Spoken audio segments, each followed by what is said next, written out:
Hello, everyone. It is Friday. That means it's Chat with Mac. We're absolutely glad to have you with us. For those of you that are always watching us, we really appreciate you.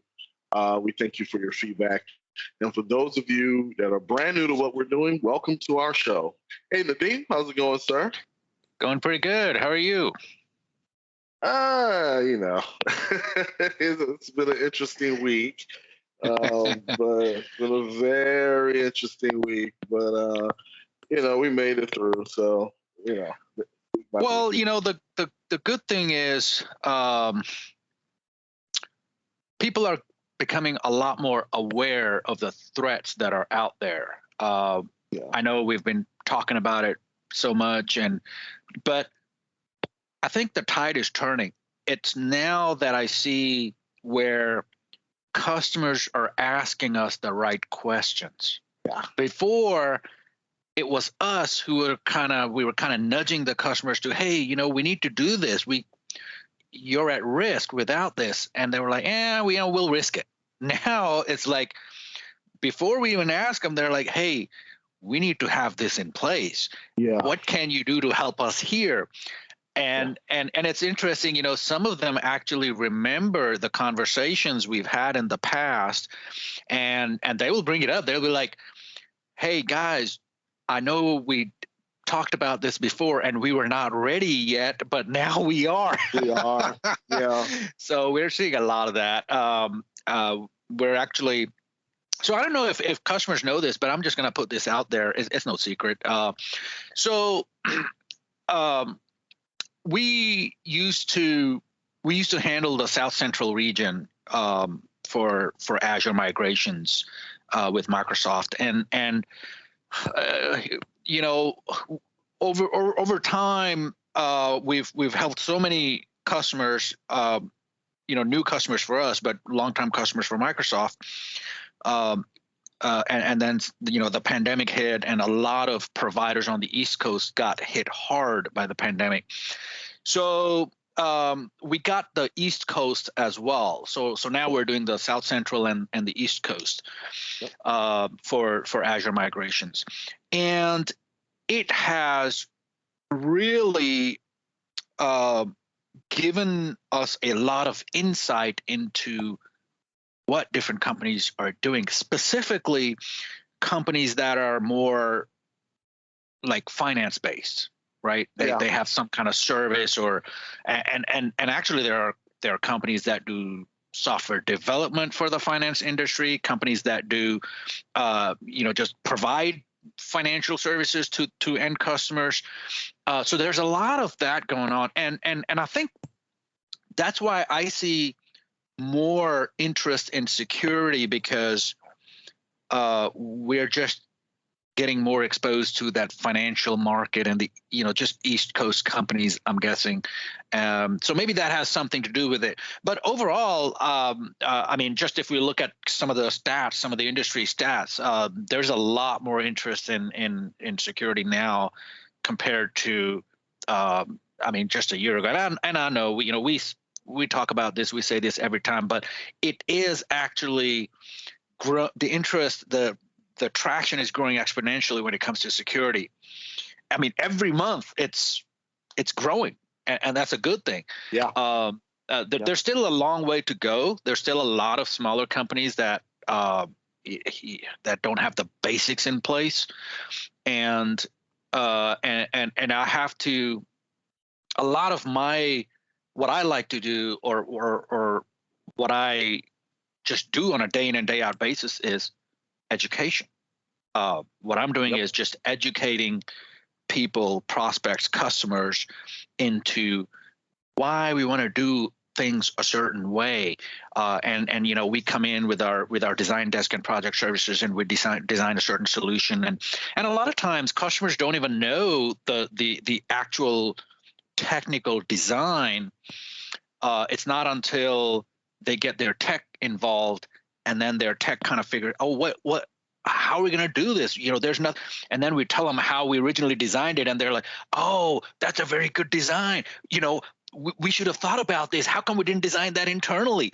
And I just had a conversation like a few days ago with a prospect, and they were kind of like, oh, we didn't know you could do this. We didn't know that piece was in place. And it's okay. Customers don't need to know the technical ins and outs, but what customers need to know is how technology is solving some of their problems. Don't worry about what we have, how many servers, what that's, as long as it's solving a business problem, that's what customers need to be looking out for. And that's what our TAM and VCIO process really accomplishes, is truly aligning that technology with business goals. I know pretty much every IT company, even back from years ago, break fix companies even talk about, we align IT with business, and they never ask their customer what business they're in. They never ask their customer what kind of management they have in place, who makes the decisions, how are decisions made, what kind of business are they? A high transactional business? Or, I mean, a lot of providers don't even ask those kind of questions. So anyway, that was, this was just what I've been doing lately, and probably, people out there are wondering, I've kind of been quiet. They haven't seen a lot of videos from me. I've been slacking. There's no secret. I know it. No, I wouldn't call it slacking. Nadeem has been, you guys don't understand, Nadeem has been, busy isn't even a word. If there's something for more than busy, that's exactly what's been going on as a result of what he's saying. And to piggyback off what you're saying as far as, businesses and understanding, we were just having this discussion this week in regards to businesses getting away from the thought of IT just being break fix, and really starting to understand that your IT affects your bottom line a lot greater than what a lot of, especially small businesses, are figuring out. I remember about a year ago, maybe it was more, where you were saying that now you're seeing more bigger companies include the CTO, the technology officer, in business meetings, because now they're starting to understand that they're an important component of that whole bottom line thing. Now we're trying to spread that message to the small businesses. I mean, your IT guy is great. Your IT guy can do a break fix thing, but there's a difference between your IT guy and an MSP that's able to understand your business, like Nadeem is saying, what your business does, because I think a lot of IT guys don't understand that different facets of business, different verticals of businesses have different needs as it pertains to their IT services. So that's why Nadeem has been so busy.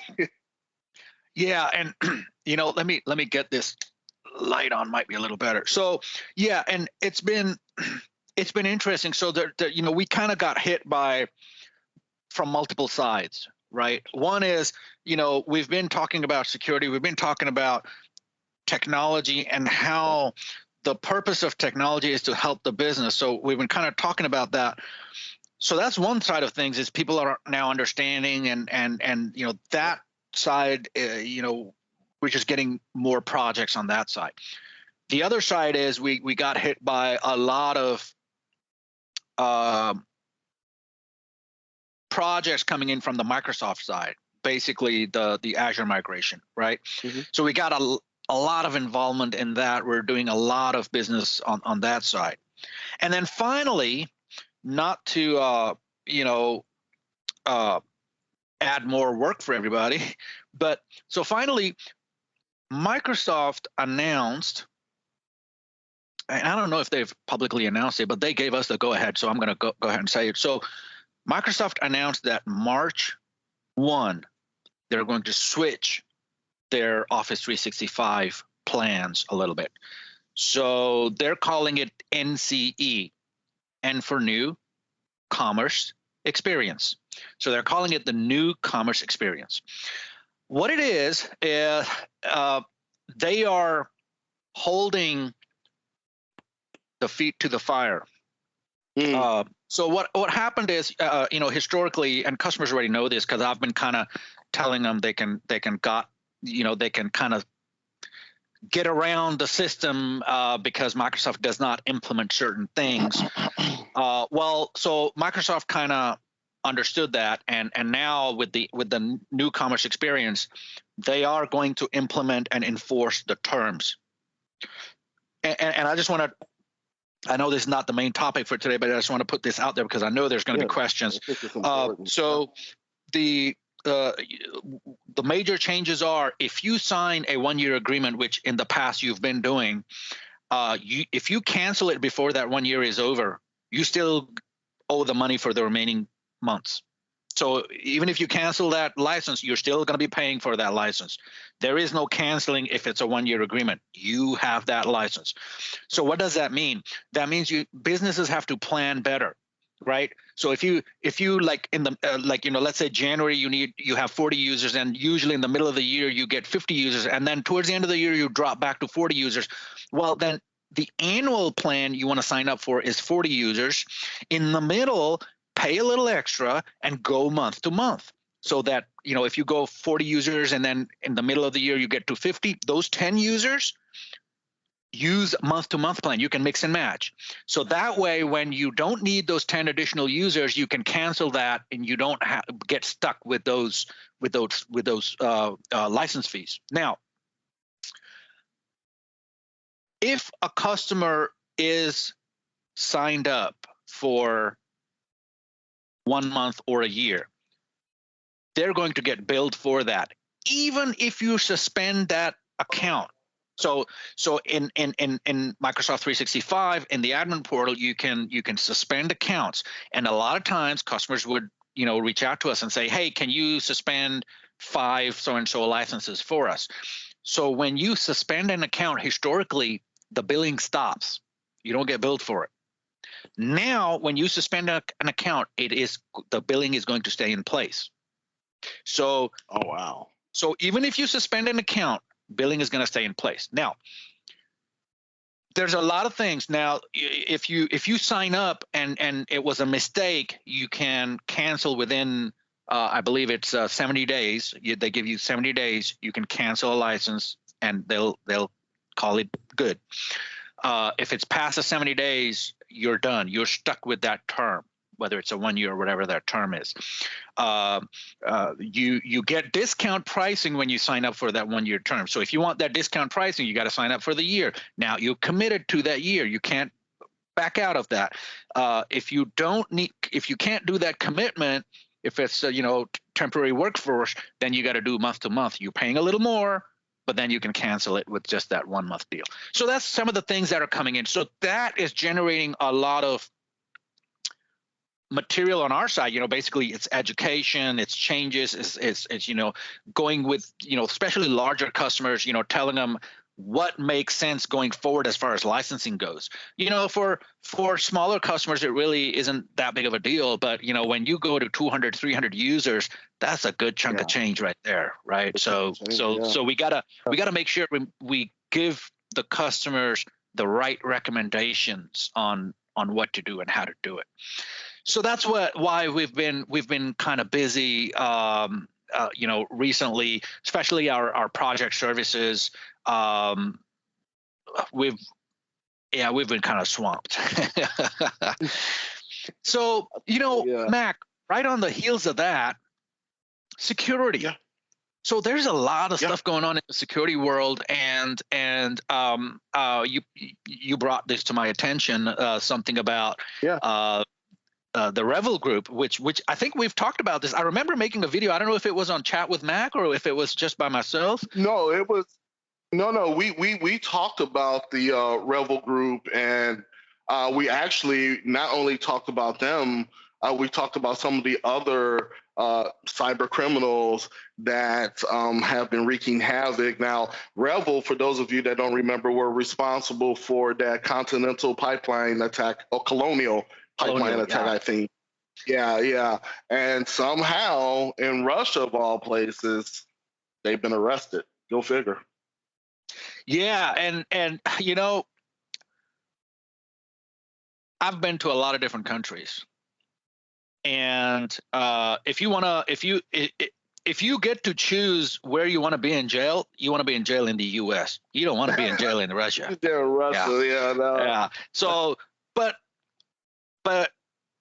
you know, the bad guys deserve what they're going to get. They, I mean, so the Revel Group, not just the Colonial Pipeline and just the the large entities out there, but they've been doing a lot of damage in the small to medium sized business space, in the SMB space. They've been doing a lot of damage. They really have a lot of damage. They've taken so many. I mean, companies have kind of gone out of business because they got hit. Companies have gotten so close to the brink of collapse because of this. So I say, they deserve what they get. Hopefully they get, the max that can be handed out. But in Russia, I don't know. There's always things you can do to get around stuff like that. But hopefully, I'm pretty sure. we don't. I mean, this is a world. This is the whole world's eyes are on this. So I think it's going to be hard for them to kind of sweep it under the rug. They probably, I mean, especially after those attacks, and like you said, I mean, I was reading an article about, pretty much a deep dive into, who they are. And my God, the attacks that they've done on the SMB space have been crippling. Now, you're not going to hear about it because they're not publicly traded companies, so you're not going to hear anything about it. But they've really done some work, and like the dude said, so even if we don't talk about the SMB space, which we work with SMB space all day long, so we see a lot of that. Yeah. The bigger names, I mean, the Colonial Pipeline was one, the Kaseya attack, the meat processing company JDS, that attack. I mean, some of the major, the big attacks. Well, I don't want to say major and big, but attacks that got the public's eye. They were though. They were, and these attacks got the public's eye. So in a way, it's good. It's good that it woke the public up, and now these guys, if they get what they deserve, then all the better. The problem is the bad guys are like ants. Well, one goes down, another one comes up. Yeah, actually, you kill one, and there's two coming out of that hole. Two more, it's so that's the problem. But if everybody becomes more aware, it's going to become harder for them to do this. Now, actually, I got correct. I won't name any names, but I got a call today. It was a company that we had done some project work for, and they outsourced their IT to another company, to MSP, and one of their main guys over there got hacked. The email got breached, and I think the money, the funds transferred were like 100,000 or something like that. So this is who I'm thinking of. I got a name in my head, but that's not that. And no, I don't think it's who you think it is. But okay, never mind then. Yeah, but the thing is, it's it's one of those situations where the new MSP is like, well, we got to do this, and it's like, look, we already made the recommendation. You got to implement MFA. Just implement MFA. This problem would not exist. It's free. It's amazing how something as simple as MFA. It's so simple. I don't get it. And we're not talking about, people get stuck on the complexity of MFA, like, they got to implement MFA here, MFA there. Do the easy part first. Implement it in your email. That's the main avenue of attack. Yeah, you want to implement, you want to protect your other systems as well. Pick the low-hanging fruit first, like they say. It's easy. And then some people are like, oh, but it's a lot of effort for our users to go through the hoop of doing the second factor. Oh, and doing cleanup after a disaster like this, after a breach like this, is not. I don't know. Maybe 100,000 is not a big deal to somebody, but this is a small business that we're talking about, and 100,000 is a big deal for them. I mean, so But so anyway, it's it's one but of those. Mhm.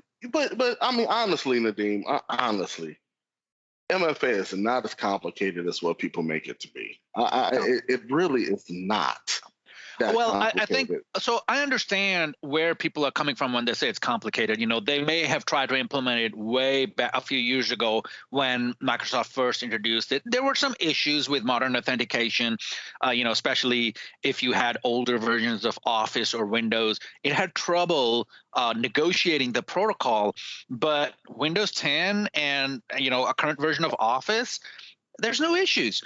um and let's just, for the sake of argument, say there are issues. Those issues are not as big as a breach. That's true. A breach is huge. It's massive. It's it's just uh, and I was just shaking my head. And I didn't even need to respond to this communication, where, because we weren't even supporting.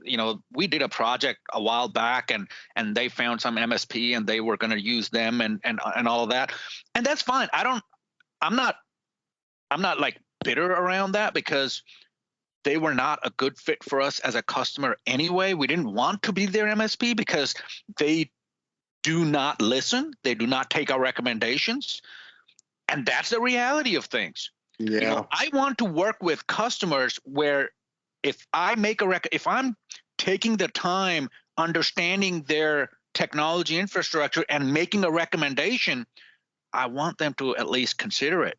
You know, Yeah. and a lot of, like, almost all of our customers, that's how they operate. They, what we say, they can verify it, but then they take it to heart. They implement it. Yep. It's one thing to not know something and then fall for something bad, but it's totally something different when you know it, when somebody said do this, and then you don't do it, and then you fall for it. And then the worst part about it is they fall for it, and then they expect Nadine to make magic and do something immediately when all of this could have been absolutely prevented. Especially at this time when we're so busy. I mean, we have It's projects hard. lined up for the next 2 weeks. People call me on a new project, and these are people who just want to implement some new projects in place, some new things in place, and they'll be like, oh well, and how long does it take to do this, right? And I know the question they're asking, right? It's not really how long does it take to do this, it's how quickly can you implement this for us, right? So Yeah. so I answer it this way. I was like, oh, it doesn't take long at all. It's just 1 day deal, and we can get your infrastructure set up. But can we get to it? We cannot get to it until 2 weeks in the future. Guys, it is getting that bad. You thought that hardware, the chip shortage, was bad? Yeah. Services are even worse, because a lot of the providers on the East Coast are getting hit with staff shortages. Yeah.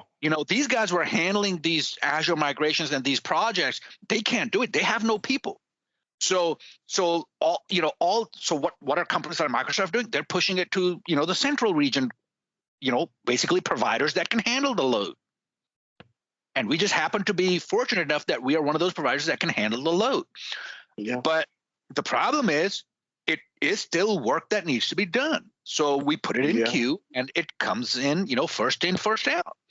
So if you have projects that you want to get implemented, I say reach out to your providers, schedule it ahead of time. Don't be like last minute, call them and, hey, I need to onboard a new user today. Can you do it? Ain't going to happen. You need to schedule things out.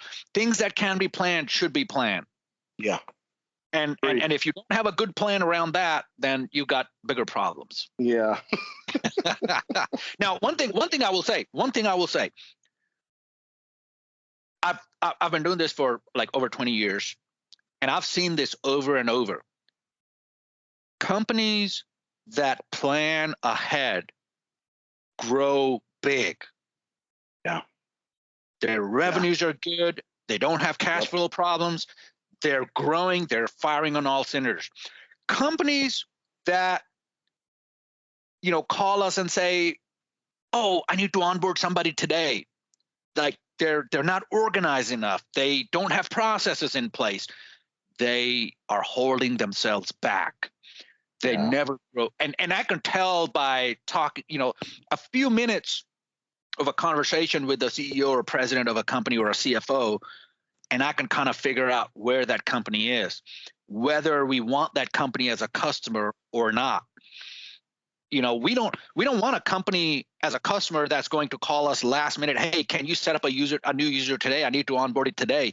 And it's like, no, that's not how we work. We plan things out. We don't just do things on a whim. And if you're hiring a person today, like you went out on the street and hired somebody off the street today, I don't think we want you as a customer. You should have been interviewing that person like, weeks ago.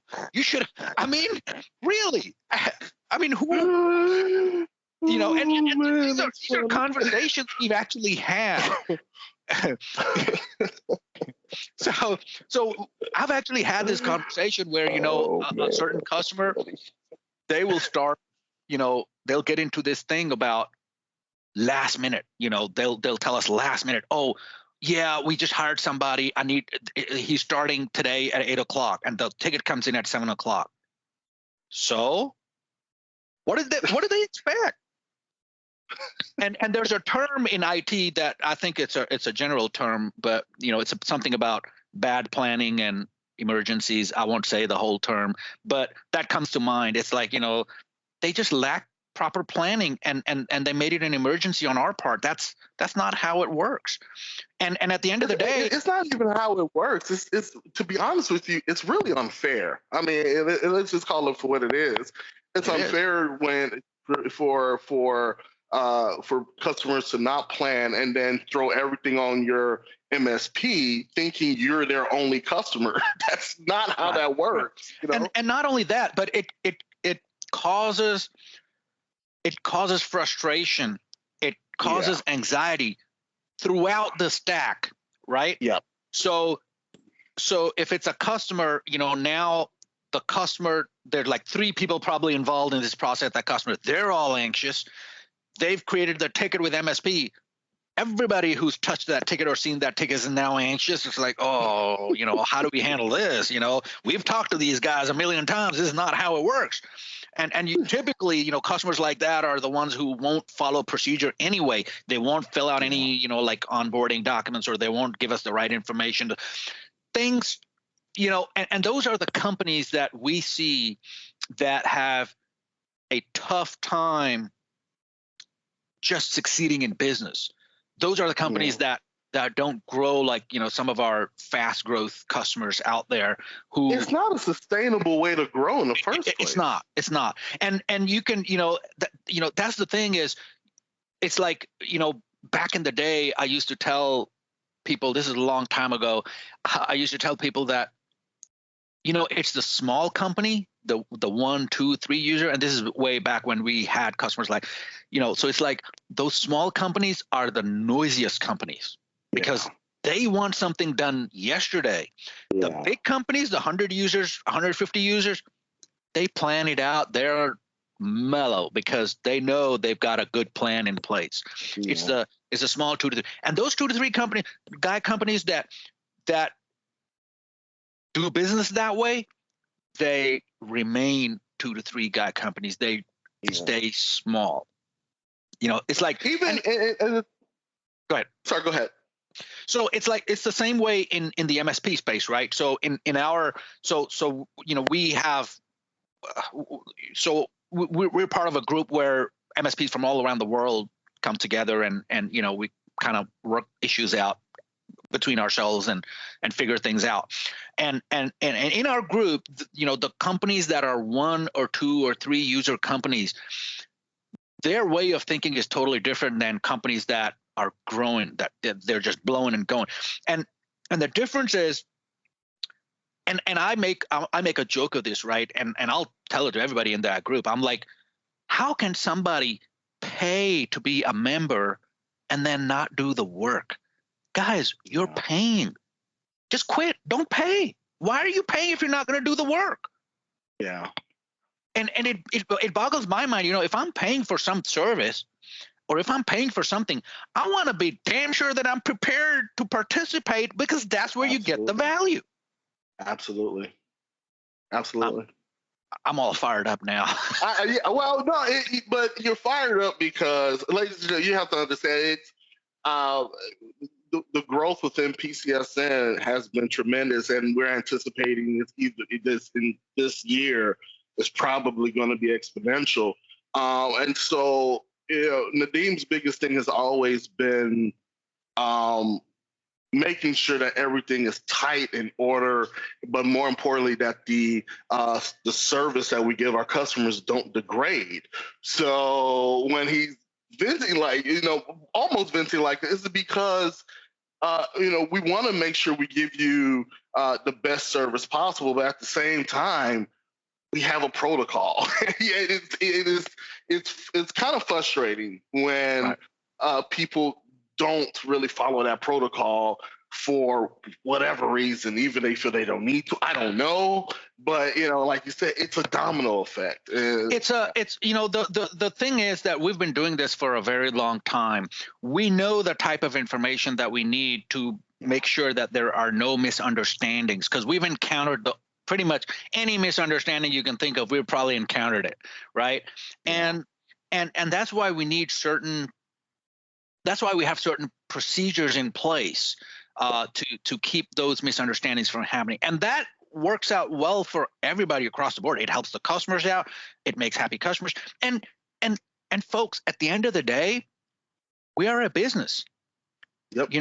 If let me put it this way: if we're an MSP, if we're maintaining the backbone of your company, don't you want us to be profitable and be there tomorrow and 10 years from now? Do you want us to go belly up because there's so much noise and not enough revenues, and profits are down the drain and everybody's frustrated because nobody can follow procedure? No. I mean, and I've actually had this conversation with a prospect before where, I was telling them how we do business, and I laid it out. I was like, this is how we do business. And if you can't do business this way, then we will shake hands and we will agree that we're just not ready for each other, and we'll go our separate ways. Maybe down the line we will be ready for each other, but right now we're not. And they actually appreciated that. They're a good customer of ours now, by the way, but they appreciated that I gave it to them straight. Yes. I mean, at the end of the day, we're not a charity. We're not a nonprofit. We're a for-profit business, and all these efficiencies that we have internally. I mean, and I've heard this before from people, that they say that we run a tight ship, and these coming from some of the folks that I know they run a tight ship, and I'm like, I remember one time I told somebody, I was like, hey man, I love the way you run your business. It's by the numbers. It's you run a tight ship, man. And he was like, oh man, I was just thinking the same thing about you. I was like, well, before that I had never thought about it that way, but then it was like, whoa, okay, well, yeah, it makes kind of sense. I want certain things to be in certain spots, but the thing is that those organizations that have procedures in place are the ones that are enjoying tremendous growth, and those that are just making off the hip type decisions, like do this today, do that today, hire somebody in a minute, they always kind of stay small.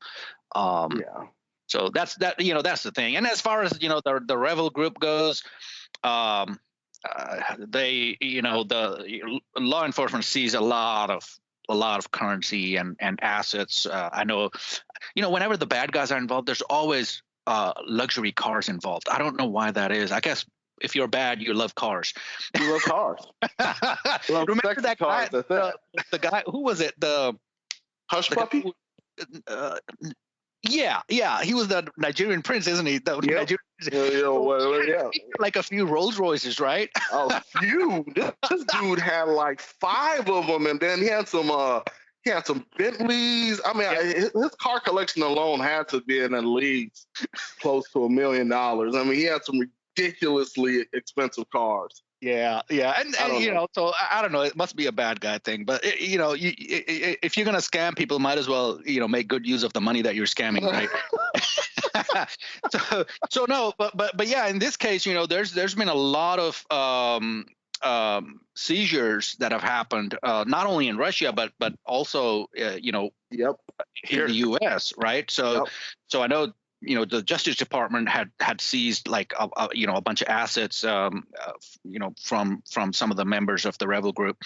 But this is good news. I hope the authorities. I don't have a very good taste of the FBI in my mouth because we had an issue, and this I think was about 10 years ago, and we filed a report, and the FBI, we being in the U.S. and the FBI didn't even lift a finger. They didn't even they couldn't be bothered to take our call even, right? The French police called me one day and they were like, "Oh, we're investigating this case and blah blah blah," and your company's name came up, and they're like, "Well, shit, yeah." Like, we've been trying to file a report over here. The French police called, their detective calls, and the FBI couldn't be bothered. Local police couldn't be bothered. Yeah, too busy for other stuff. So there you have it. And this was. Gentlemen. We'll talk about this another day. This involves Russia, Europe, and the U.S. But anyway, go ahead, Mac. Yeah. So, ladies and gentlemen, I want to invite you. Now, you've seen what we've talked about. This is something that we're going to be talking about in either greater detail for our CEOs, business leaders on February 18th. You want to come out, another webinar that we're doing that is going to really touch on this. I think when you have someone that's been successful like Nadeem and you get other successful business leaders together and they can talk about stuff like this, you can glean from that. Nadeem really wants to pour in to the business community because you guys are the reason why PCSN has been so successful. And he's really, this year especially, he's really been on the initiative to give back to the business community. And we're doing this as an expense to PCSN. We're doing this, getting business leaders together so he can pour in, answer questions, hear from other business leaders as far as what they're doing. And really, it's a community thing, really helping each other out to grow. February 18th, shoot me an email, Mac, M-A-C-K, at PC.Solutions.Net for more details. I'll get you registered, but you don't want to miss this. Yeah, and let me just say this. Even if you don't want to hear what Nadeem has to say, you do want to hear what your competitors are doing and thinking. Absolutely. We're going to have some good numbers and figures in there. What are your competitors doing? Can you afford not to do what they're doing? Can you compete with them if you're not doing what they're doing? It's always a good idea to understand your competitors. I was going to use a different word, but no, competitors is better.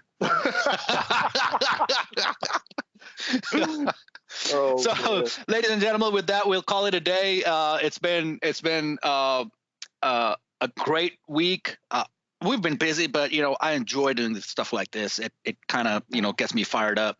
And actually, I'm booked through the weekend. I actually had to push some work off on some of the other guys because I just can't handle all of it. But no, it's great fun.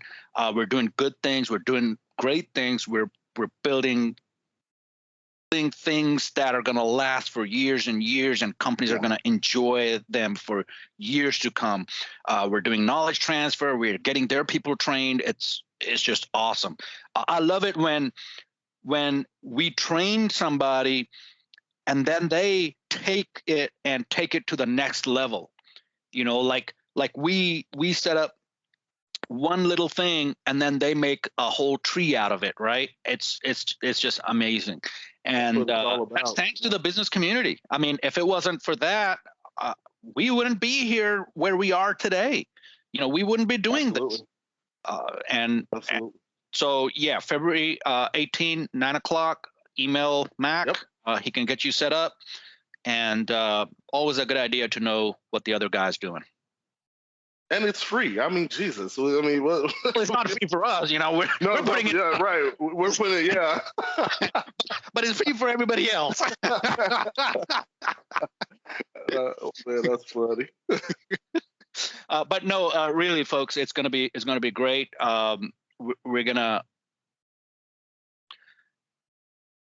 You're gonna get at least one thing that you can implement. Anybody who attends, Yep. they're gonna get at least one thing out of it that they can implement, and it's gonna give you value to your business. It's gonna provide value to your business. I can guarantee you that. A lot of times, these little things are things that keep giving returns over and over.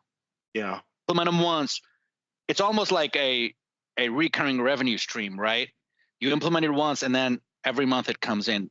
Yeah. Those are, and we have a few things that we're going to cover. If you implement just one of those things, you're going to make big things happen. And we'll leave it at that.